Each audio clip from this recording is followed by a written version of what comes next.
And my request is that moving forward, that you do not call me this name. You're not dumping your emotional charge on them, expecting them to do something with it and to help you process it. It's going to take so many little repetitions to really stabilize within yourself so that you feel incredibly confident when setting boundaries.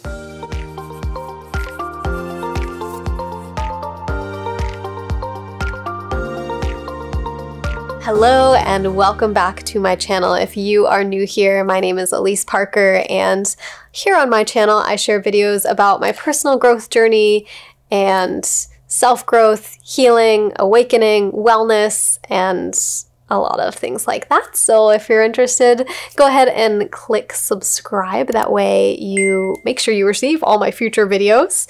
In this video today, we are going to be talking about setting healthy boundaries, specifically with people who might not be so open-minded. I'm so excited to share this with you today because it is such a seamless plan of action. If you have any friends or family members or coworkers or anybody in your life that has maybe done something that didn't sit too well with you, and you still have yet to set a boundary with them or communicate to them, or maybe you've tried and it went south and just was not very harmonious or productive, this is going to be your favorite game plan. Step one, you're going to create a container for yourself. Now, this could actually be something that you do on your own, or this could be something that you ask somebody who is really safe and reliable to help you out with. So what you're gonna do is carve out some time.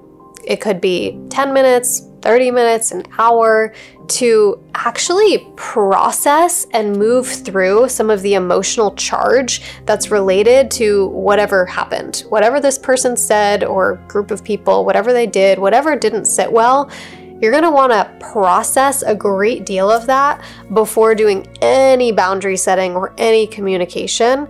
The reason for this is because if you go to communicate something or set a boundary with somebody who's not very open-minded and probably isn't gonna understand too much of what you're talking about, and you try and do that from an emotionally charged place where you've got some anger or sadness, or you've got something that has not been moved through, they're going to sense that undertone and it's gonna get a little complex. They're probably gonna get defensive, and then it's not gonna go so well. You can go for a walk and talk where you're recording yourself just venting, or you can literally just talk to yourself, or you can, like I said, find somebody who is reliable in your life and just talk through what happened, not from a place of needing to solve it or figure out what you're gonna say, but literally just talking through how it actually impacted you.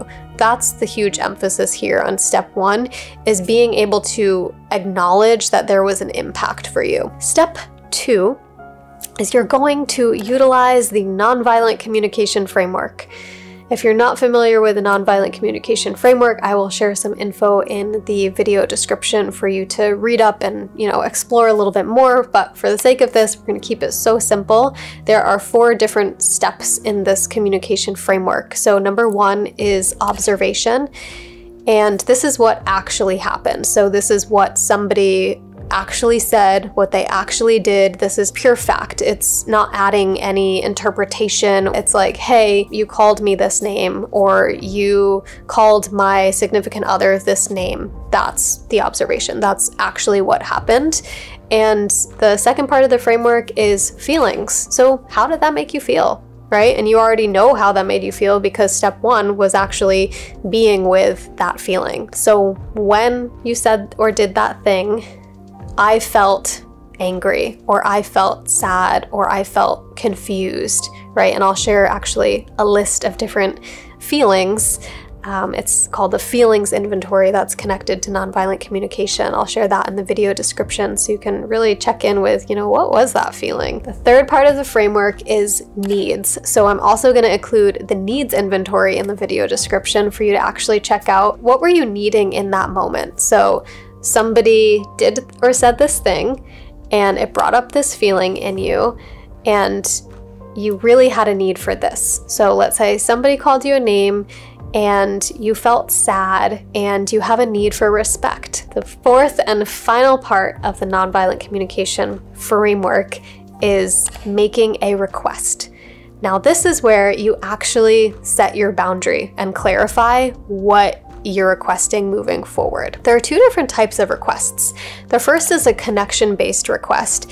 This is where maybe you actually just want to be understood, and there's actually not anything specific that you're wanting the person to do differently moving forward.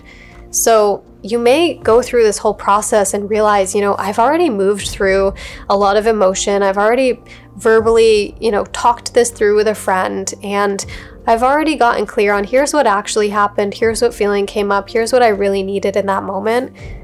But I don't really need anything to change moving forward. I just want to share this directly with the person and just let them know how I felt and what happened. And I just want them to acknowledge it.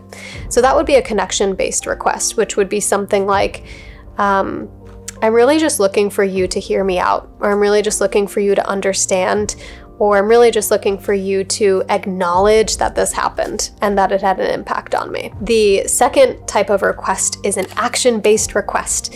So this is where you would ask somebody to not do that thing that they did, or to do something else differently moving forward. So really this is where the boundary is coming in and being vocalized. So this might look like, and my request is that moving forward, no matter what's happening for you, that you do not speak that word to me, or that you do not call me this name, that you do not do this thing. So it's very clear. My request is that you do or do not do this thing. And that wraps up the framework. That wraps up those 4 steps for what you will communicate to this person. Now, the power of utilizing this framework is keeping it so simple and to the point and cutting out everything else. Right? You're not dumping your emotional charge on them, expecting them to do something with it and to help you process it, because again, we're communicating with somebody who probably doesn't have the level of emotional intelligence that would be needed to do that. So you're taking self-responsibility for the impact that it had on you emotionally. You're sharing with them, here's what happened, here's what I felt, here's what I needed, and here's my clear request. The final part of this whole process is to actually notice the impact of how this goes, to actually gather evidence of this simple process of step 1, moving through the emotional charge, processing that before having a conversation. Step 2, you'll probably want to practice going through those 4 steps of the framework beforehand, just so it can feel really clear and you're not trying to do it on the spot of like, what was I feeling? What was I needing? What is my request? But actually like get that clarity beforehand, and then actually going through that with this person. And then the final thing is really noticing like how clean and easy it was to do that, and it didn't need to be this long, taxing, defensive fight where you're kind of going against each other. But notice how you really set yourself up for success by following the simple process.